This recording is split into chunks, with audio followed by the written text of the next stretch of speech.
Oke, oh bosku, welcome to my channel Cermis ya bosku, cerita misteri. Nah sekarang kita akan mereview channel 2 bosku dari awal. Kita akan membuat cerita-cerita kalian. Kalau kalian mempunyai ya cerita horor, cerita misteri atau cerita lainnya, kalian bisa kirim ke email saya taruh di deskripsi box sana coy. Oke, nggak usah banyak basa-basi, kita langsung aja ke ceritanya. Ini dia bosku.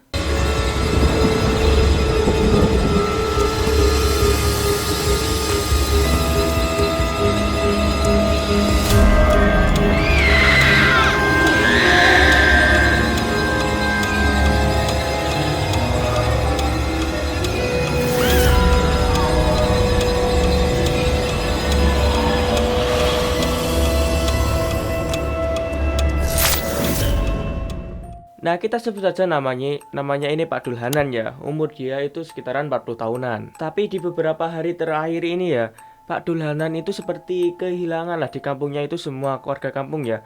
Semua binatang yang mereka pelihara atau kambing, sapi, hewan ternak lah pokoknya. Di sana itu banyak yang hilang. Warga kampung setempat pun mereka pun yakin kalau itu sih perbuatan si maling. Nah, semua warga kampung khususnya para laki-laki ya, mereka itu bersepakat lah atau bermufakat dulu musyawarah untuk mengadakan pos ronda di malam harinya agar menetralisir lah agar tidak terjadinya kemalingan lagi. 1 minggu pun berlalu, tidak ada orang asing atau orang dari luar desa tersebut yang masuk ke dalam desa. Semua akses atau pintu akses menuju ke desa tersebut sudah ditutup rapat oleh warga kampung. Namun sekian lama kasus ini sudah muncullah kasus baru. Banyak warga yang melapor kepada Pak RT kalau di warung mereka itu banyak banyak kemalingan atau bahan makanan, minuman, semua itu kemalingan. Hampir semua warung di sana itu melapor kepada Pak RT. Kejadian ini benar-benar bikin shock warga di sana. Apalagi Pak RT, kan Pak RT sedang menangani satu masalah dan ada masalah lagi. Jadi Pak RT ini seperti kalang kabut gitu loh, dengan masalah yang bertubi-tubi kepada dia yang seperti apa ya, dia itu kesulitan lah untuk menghandle. Bahkan di rumah Pak RT atau di warung Pak RT pun sudah kemalingan. Kita sebut aja namanya itu Pak Masyuri aja ya, biar enak gitu aja lah untuk menyebutnya. Namun di warungnya Pak Masyuri ini kehilangan itu cuma sekecil cuy, itu cuma rokok lah, batang rokok atau sebungkus lah. Namun itu hampir seluruh warga kampung itu kehilangan rokok semua. Pemuda di sana itu kehilangan rokoknya. Bahkan yang tua dan muda, pokoknya semuanya itu kehilangan rokok. Hampir setiap malam lah mereka itu hampir beli suatu pak itu hilang, entah kemana rokoknya. Nah sementara itu sisi lainnya itu berada di jauh dan sana ya, itu ada grup apa sih, Jaipong gitu loh coy. Itu grup yang sangat terkenal dan familiar pada masanya itu yang lalu, tapi yang sekarang itu seperti sudah hampir tidak laku gitu loh. Sekarang sudah digantikan oleh pop-up dangdut atau apa sih, elektron atau yang lainnya gitu. Nah kita sebut saja namanya ini Pak Dulhanan ya. Dia itu kebetulan ketua lah grup di Jaipong G-Boy itu. Nah kalian inget coy, grup Goyang G-Boy itu namanya grup yang ini yang dipimpin oleh Pak Dulhanan ini. Nah naasnya itu nasib mereka itu ya seperti biasa lah, sama lain itu agak sulit gitu coy. Pak Dulhanan ini dia itu berprofesi sekarang ya itu pemanjat pohon kelapa lah. Sedangkan Dian dan si Rara atau artis si Jaipong tadi, mereka itu sedang berjualan sawo di pinggiran jalan gitu coy. Jadi ya seperti apa ya, pedagang asongan.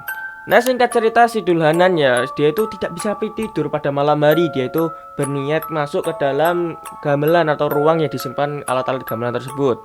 Namun gimana ya, saat mau membersihkannya itu ya kan berdebu, berniat untuk membersihkan gitu loh coy, dengan kain yang basah gitulah. Nah tak lama membersihkannya, si Dulhanan pun mendengar ketukan pintu di pintu rumahnya, tok tok tok gitu ya. Setelah mendengar itu si Dulhanan pun cepat-cepat atau bergegas untuk membukakan pintu untuk si tamu tersebut. Tapi anehnya ya guys ya, selama ini ya atau selama sudah tidak lakunya grup Jaipong itu ya, itu jarang sekali bertamu ke rumah si Dulhanan. Nah dibukakan pintu, itu ada seorang laki-laki yang berpakaian semua hitam dari atas sampai bawah dan cuma memakai belangkon. Kalian tahu belangkon gak sih? Pokoknya belangkon itu ya, itu belangkon berwarna batik. Si Dulhanan pun tanya kepada orang itu, "Cari siapa, Pak?" Si orang itu pun langsung menjawabnya, "Cari Pak Dulhanan." "Kebetulan itu saya sendiri Pak Dulhanan. Kalau boleh tahu ada apa ya Pak berurusan dengan saya?" Nah ternyata itu laki-laki tua itu berpesan menerima pesan lah, menyampaikan pesan dari atasannya gitu ke Pak Dulhanan untuk memesan grup Jaipongnya agar berpentas atau tampil lagi di acaranya si bosnya itu. Enggak kelamaan mikir, Dolanan langsung sambet lah. Oke, di mana Pak tempat? Nah, singkat cerita keesokan harinya ya, si Dolanan ini berhasil mengumpulkan personelnya, tapi cuma beberapa orang gitu guys. Cuma si Dolanan, si Dian, Rara, Sardi, sama Jarwo. Sebelum maghrib pun tiba, mereka pun berkumpul lah di rumah Dolanan, dan mereka itu sedang berbincang-bincang dengan acaranya agar agar lancar gitu loh sampai akhir acara. Enggak lama dari itu lelaki tua atau lelaki itu pun muncul dengan gerombolan atau rombongannya lah yang mau atau membantu untuk mengangkat gamelan alat-alatnya si Dolanan. Mereka pun menunggu azan maghrib itu berhenti ya. Mereka pun langsung melanjutkan perjalanan menuju ke tempat itu. Mereka pun melewati jalan-jalan yang begitu sepi atau menyusuri sebuah hutan, karena itu biasalah gengs. Kalian tahu nggak sih jalan-jalan kampung yang masih di pelosok desa gitulah. Ya pokoknya seperti itu. Jalannya itu agak sepi dan agak becek curam gitulah. Nah, setelah lama di setengah perjalanan mereka pun sampai ke kampung Keduanggeng. Kita sebut saja kampung Keduanggeng ya biar enak aja. Nah, namun saat melewati di depan pos rondanya itu, mereka itu orang-orang di sana itu lari, gengs. Nggak tahu kenapa. Tapi ternyata di penglihatan semua orang-orang yang sedang ronda itu, yang menggotong gamelan itu tidak ada. Namun yang dilihat oleh si Dolanan dan krunya atau personalnya itu kan ada orang, tapi ternyata itu tidak ada orang sama sekali. Yang dilihat mereka itu cuma gamelan yang melayang tanpa ada yang menggotongnya. Nggak lama mereka pun jalan, sampailah mereka ke tempat tujuan untuk mereka manggung, dan mereka mempersiapkan semua alat-alat dan apa yang dibutuhkan untuk mereka manggung di sana. Saat acara pun sudah dimulai ya, si Bedu ini kerasa gitu mau buang air kecil. Dia pun bergegas turun dan buang air kecil di balik pohon gitulah atau di semak-semak. Setelah buang air kecil, si Bedu pun kembali. Setelah kembali, si Bedu itu melihatlah di balik pohonan sana gitu agak jauh ya. Di balik pohon sana itu ada wanita cantik senyum yang agak berisi gitulah. Tanpa basa-basi itu wanita itu bilang gini, gengs. Kemari gitu. Kan nggak kedengeran karena jauh ya sama ketutupan yang itu konser tadi. Kalian kalau gitu itu kalian takut nggak sih? Tapi itu wujudnya itu benar-benar manusia, gengs. Itu nggak tahu manusia atau bukan, pokoknya itu ciri-cirinya ya. Si makhluk itu memakai seperti sinden lengkap, pokoknya seperti sinden persis, dan pokoknya si dia sama si Sarah pun kalah lah penampilannya sama si wanita ini. Tanpa mikir panjang, si Bedu pun langsung menghampiri wanita tersebut, dan si Bedu pun langsung dibawa ke tengah hutan. Entah mereka pun kemana, hilang gitu aja. Keesokan paginya atau keesokan harinya ya, si Dolanan dan para kru atau personelnya pun sudah bangun dari tidurnya gitu ya. Tapi mereka anehnya nih guys, tidur di atas sebuah rerumputan yang luas, dan pastinya itu ada di beberapa hutan belantara seperti hutan gitulah. Mereka pun belum sadar kalau kemarin yang mereka tampilkan atau mereka menampilkan acara mereka itu bukan manusia, melainkan makhluk halus. Dolanan pun membuka matanya. Di samping kanannya itu ada segepok uang 5 juta guys. Dan ada kambing, dan ada sebuah potongan dan ada ayam di sana untuk disajikan mereka bawa pulang. Tapi ya namanya gitu ya guys, kan dari makhluk gaib gitu ya. Meskipun itu jerih payah kita, tapi gue sih ya bukannya nolak, tapi gue agak ngeri gitu ya. Karena itu kan pemberian dari makhluk gitulah. Nah, saat mereka sudah bangun semua, itu si Dolanan tanya kepada si Sardi, "Di mana si Bedu?" Si Sardi pun menjawab, "Bukannya tadi malam dia itu manggung bersama kita ya?" Dan paniklah karena si Bedu tidak ada di sana, tidak bersama mereka. Si Dolanan langsung tanya, "Dian sama Rara mana?" Si Jarwo pun langsung jawab, "Itu berada di belakang semak-semak, mereka tidur di sana itu." Perpakaiannya itu bercompang-camping atau lusuh banget gitu guys. Ya mungkin karena menari tanpa henti gitulah. Yang pasti mereka kecapean karena posisinya ya seperti itulah. Mereka pun sampai di rumah dan mereka pun baru menyadari, nggak tahu berapa perjalanan, mereka itu baru sadar sampai rumah kalau si Bedu ini tidak bersama mereka. Singkat cerita, 5 tahun pun berlalu. Skin pun berubah kepada bapak muda yang ingin mendaki gunung. Kita sebut saja namanya ini si Faisal. Nah, si Faisal pada waktu itu ya ingin mengambil lah tendanya di rumah Acong. Acong itu temannya si Faisal lah, atau bisa dibilang adik kelasnya si Faisal. Nah, pada saat itu mereka itu mendaki 3 orang. Si Acong, Faisal, sama adiknya si Faisal. Namanya itu Nurul, atau dia itu perempuan lah, adiknya si Faisal. Sambil mengambil tendanya di rumah Faisal, mereka pun langsung berangkat menuju gunung tersebut. Nah, pada saat itu, saat di pertengahan perjalanan, si Nurul pun saat awal mendaki ya, si Nurul pun mendengar suara-suara seperti kerangan mengeraman babi hutan gitu. Si Nurul pun ketakutan dan langsung disaut sama Faisal, "Oh, mungkin itu cuma babi biasa gitu." buat nenangin adiknya agar tidak ketakutan. Nah, pada saat itu ya, barisannya itu di depan sendiri ada Acong, di belakang disusul Nurul, di belakang sendiri itu Faisal. Nah, singkat cerita pun Isya pun sudah berkumandang lah, atau mereka mendengar suara Isya atau mereka lihat jam sudah pukul 7 malam. Mereka pun menggelar sajadah dan mereka berniat untuk menunaikan sholat Isya. Namun si Acong itu orangnya gimana ya, dibilang Islam tapi dia itu jarang sholat, jadi dia itu tidak sholat pada waktu itu. Yang sholat cuma Faisal sama adiknya si Nurul. Nah, pada saat itu si Acong ini ya sambil berjaga-jaga berdiri di samping Nurul sama si Faisal sholat. Dia itu mengarahkan senter ke semua arah dan pada akhirnya dia itu menoleh ke Faisal saat sholat. Anehnya nih gengs, saat dia menorehkan senter ke Faisal, si Nurul tidak mengikuti imam atau tidak mengikuti Faisal. Si Nurul malah berdiri melihat ke arah Acong sambil senyum tatapan kosong. Merinding coy. Ya pokoknya gitu. Kalian bisa bayangin lah gimana posisinya Acong, pasti dia itu agak gemeteran. Si Acong pun terjatuh lah karena kaget melihatnya seperti itu. Keadaan Nurul tuh seperti apa ya? Kalian tahu nggak sih, wajahnya pucat seperti, bukan maaf ya, orang meninggal gitu coy. Nah, untuk menutupi itu semua, Faisal dan Nurul pun selesai salat. Anehnya, si Nurul ini selesai disenterin lagi sama si Faisal. Dia kembali pulih mengikuti arahan imam. Nah, setelah selesai sholat, Faisal pun tanyalah ke Acong, tadi apa yang jatuh? Enggak, itu cuma senterku aja licin, tadi kejatuhan. Gitu aja tanya, biar si Faisal dan si Nurul tidak ketakutan lah pokoknya. Perjalanan pun dilanjutkan oleh mereka. Pada saat itu cuaca sudah mulai dingin dan Faisal menyuruh adiknya memakai jaket. Tapi si Acong sih nggak pakai jaket, pakai kaos aja biasa karena dia itu sudah terbiasa mendaki gunung. Di tengah-tengah perjalanan si Acong pun bersayap-sayap itu mendengar suara yang memanggil namanya. Acong. Gitu geng. Kan di belakangnya Nurul, dia Acong pikir itu Nurul yang panggil dia. Dia menoleh ke belakang. Iya, anehnya nih ya, si Nurul malah balik tanya, iya kenapa? Yang panggil dia itu siapa? Faisal langsung nyaut dong biar mereka berdua tidak ketakutan. Alah, halu mungkin salah dengar kamu itu. Ya, biar tenang sedikit, mereka pun melupakan hal itu dan mereka fokus ke jalanan biar mereka tidak ketakutan. Setelah serasa ini makin malam, si Acong pun mengeluarkan sebuah kain putih seperti kain kafan dan menyuruh si Faisal sama si Nurul pun memegangnya dari belakang. Dengan tujuan itu agar tidak hilang lah, salah satunya biar mereka itu selalu bersama bertiga dengan kain tersebut. Setelah jalan beberapa lama, Faisal pun meminta untuk berhenti sejenak. Karena apa? Si Faisal kebelut pup dong. Faisal, ini kan lagi malam di pegunungan, pup itu ditahan bentar gitu, kenapa kali ya? Nah, setelah mereka berhenti, si Faisal pun langsung lari dong, mau pup dia di balik-balik semak yang kebetulan agak jauh dikit lah dari keadaan mereka. Si Acong ini sebenarnya masih takut gengs. Karena apa? Ya dia itu melihat si Nurul yang kayak gitu seperti tadi. Dia itu masih merinding gitu ya. Sepanjang nunggu si Faisal 30 menitan, mereka itu diam, gak ada sepeser kata pun yang terucap oleh mulut mereka. Karena apa?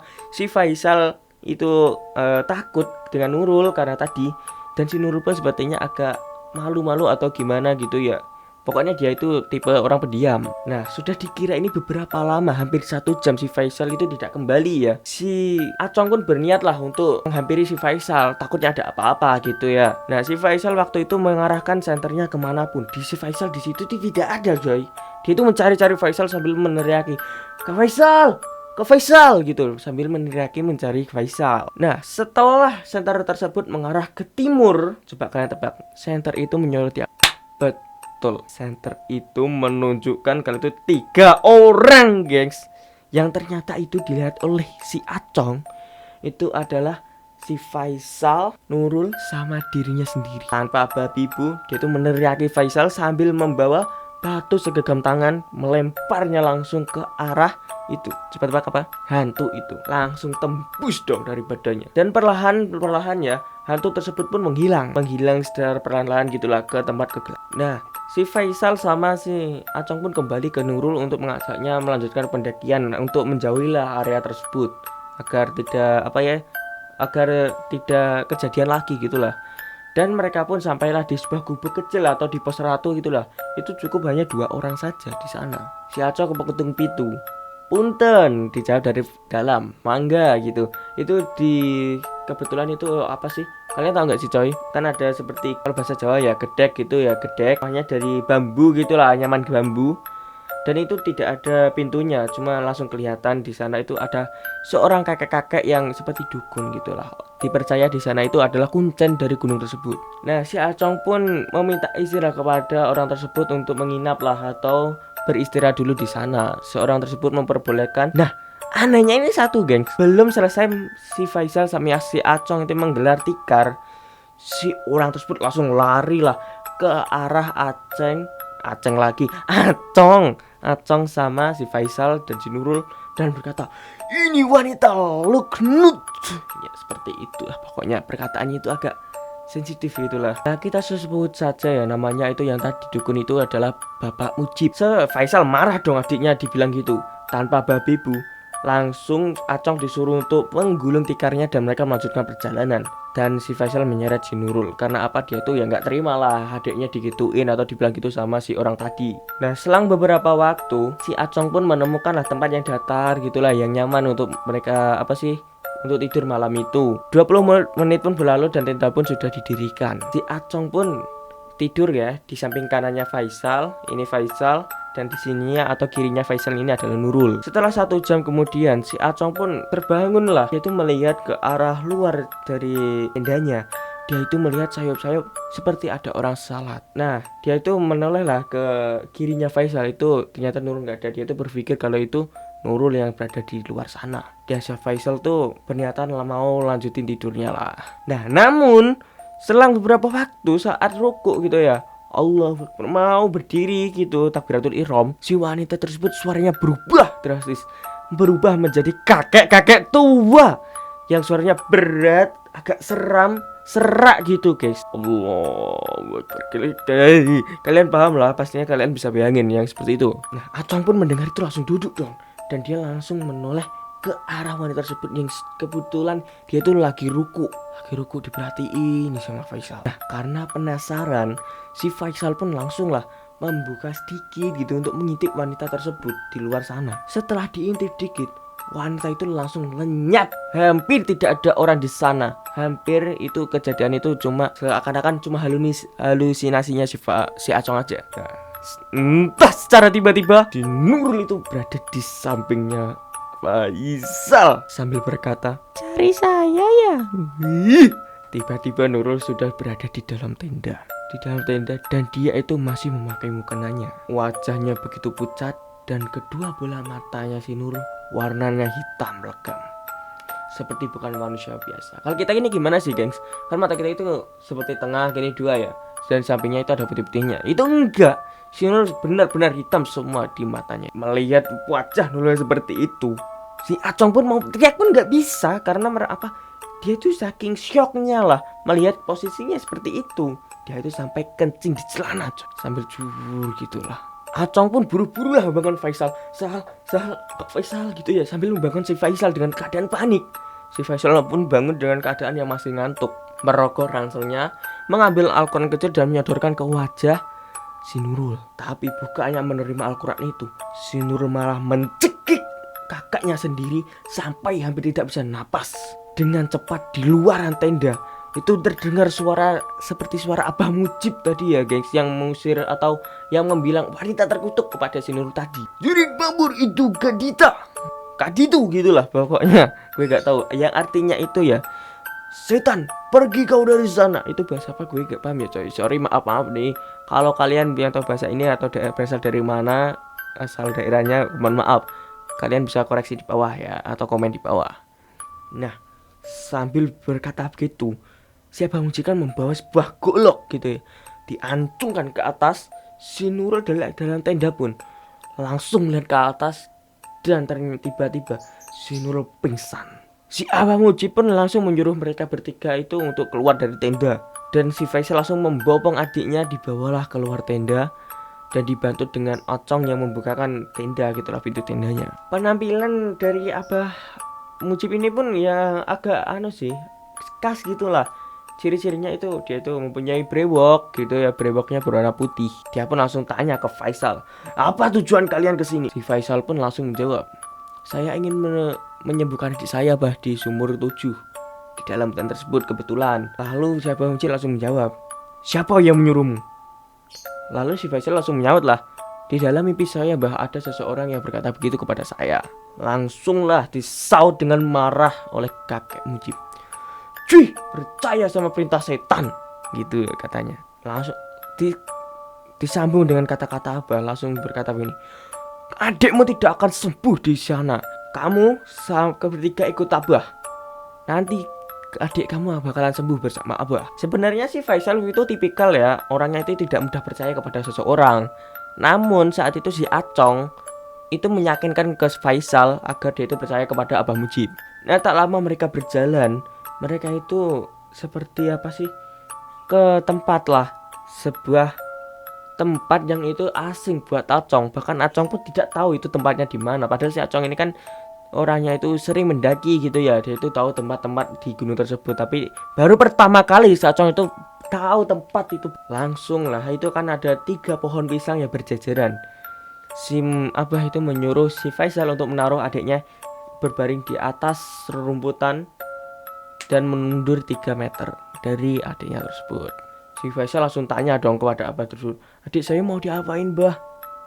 Diam kamu, saya mau membuang makhluk halus yang ada di dalam tubuh adik kamu, saut si Abah Mujib. Setelah Abah Mujib menyaurkan itu, si Faisal sama Acong disuruh mundur 3 meter.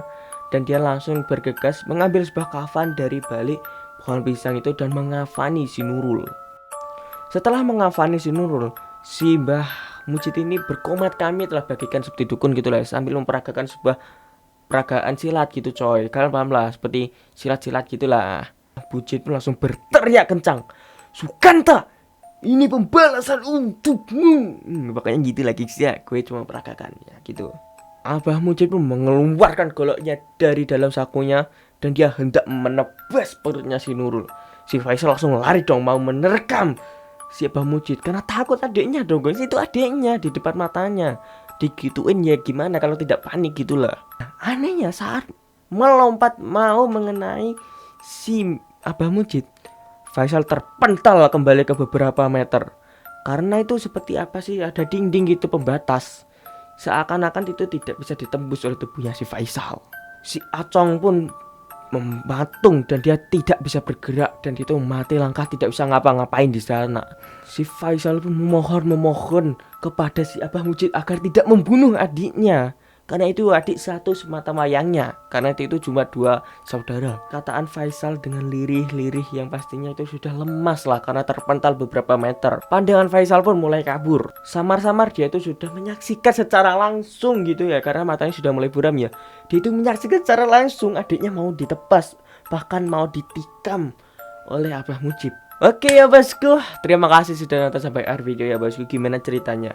Sepertinya agak gantung ya, tapi karena itulah ceritanya yang ada. Kalau kalian yang mempunyai cerita pribadi kalian, pengalaman kalian, pendakian kalian, atau juga kalian sudah mengalaminya gitu ya, kalian bisa sharing lah di bawah sana, kan ada kotak box atau deskripsi box. Kalian cek di sana ada Gmail saya. Kalian Gmail di sana, kalian secara rapi kalian teks dengan subjek cerita hororku. Nanti kita akan bahas bareng-bareng coy. Nah, kurang lebihnya perkataan atau kelebihannya mohon dimaafkan ya bosku, karena ini masih konten pemula jadi agak kaku-kaku gitu. Coba kalian kalau punya cerita, kita makin luwes gitu ya membawaannya agar semakin seram dan menghibur kalian. Coba kalian memberi pemasukan kepada saya, kalian komen di bawah, bang kurangnya gini, ayo kita perbaiki sama-sama coy, membangun channel ini agar semakin berkembang gitu ya. Oke bosku, terima kasih sudah nonton sampai akhir video. Gue pamit dulu ya bosku, cermis, see you next video, bye bye.